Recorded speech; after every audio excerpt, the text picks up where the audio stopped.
ભક્તિના દોરથી આજ તમે કોઈને કહો કે પીપળી કોની, તો કે સવારામ બાપાની. બોલો કેટલું આ ભક્તિનો પ્રમાણ તો જુઓ, કેવી મોટી વાત છે આ. અને ભગવાનની ભક્તિ એવી જામી ભાઈ કે સવારામ બાપાના જોડે ભક્તિનો દોર ખીલ્યો.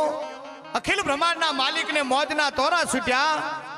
એટલે રાજસ્થાનથી રામદેવરાથી રામોધણી અડધી રાતે સવારામ બાપાને મળવા આવ્યા. બોલો લીલુડા ઘોડલે સવાર થઈને આકાશ માર્ગે આમ ઘોડલાની પડઘીઓ બોલવા મંડાણી અને પીપળીના પાદરમાં ઉતર્યા. અને આવીને આમ અડધી રાતે આવી સવારામ બાપા હુંતા હતા નામ ડેલીએ દસ્તક માર્યા. સવારામ, એ સવારામ. અને સવારામે દરવાજો ખોલ્યો ને સામે જોયા કે ઓહ આ તો રામોધણી. ભાઈ ભાઈ ભાઈ રુદિયો રાજી થઈ ગયો. સબરીના ઘેરે રામ આવ્યા, જેથી સબરીને આનંદ માયો નહીં ને એવો હરખ મારા સવારામ બાપાને થયો. ભાઈઓ મારો ભગવાન આવ્યા. આવો આવો બાપા, પધારો પધારો.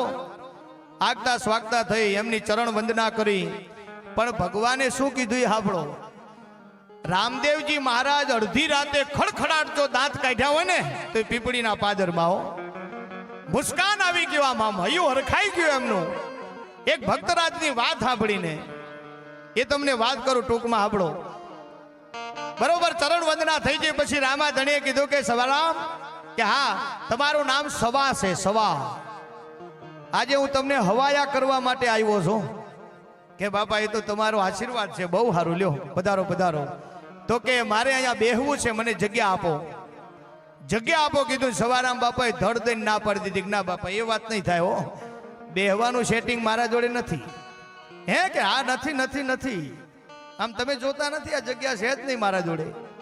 વિચાર તો કરો, ભગવાનને મળવા માટે ઋષિ મુનિઓ રાફડા થઈ ગયા તોય મળ્યા નથી, એવા દાખલા હજાર છે. અને સવારામને હામા પગલે ભગવાન આવ્યા ને બેહવાનું કીધું. સવારામ બાપાએ ના પાડી. ના બાપા મારા જોડે જગ્યા નથી, હું કરું કયો. હવે આ પ્રોબ્લેમ મારો છે એ તમારો જ છે ને. તેથી રામદેવજી મહારાજને કેવા દાંત આવ્યા હશે, કેટલું ખડખડાટ હસ્યા હશે કે વાહ સવારામ વાહ, તમારી નિર્મળતા તો જુઓ.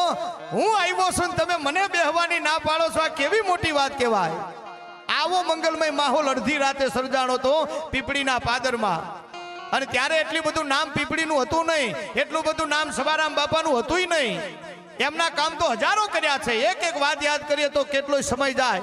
પણ આ તો ટૂંકમાં તમને એક નાનો દાખલો કહેવાની ઈચ્છા છે કે કાલે જે પીપળીવાળા બાપુ આવ્યા ને અને વાસુદેવ બાપાએ જે સત્સંગ કર્યો ને એમાં એક એક માણસ ઓળ ઘોડ થઈ ગયા. ભલા માણે એમના શબ્દોનો પ્રભાવ કેવો હતો એ આપણે જોઈને ખબર પડ્યો. અને ના પાડીને તો રામદેવજી મહારાજે કીધું ના હો, તમે ભલે ના પાડો, બાકી મારે બેહવું છે એ વાત ફાઈન.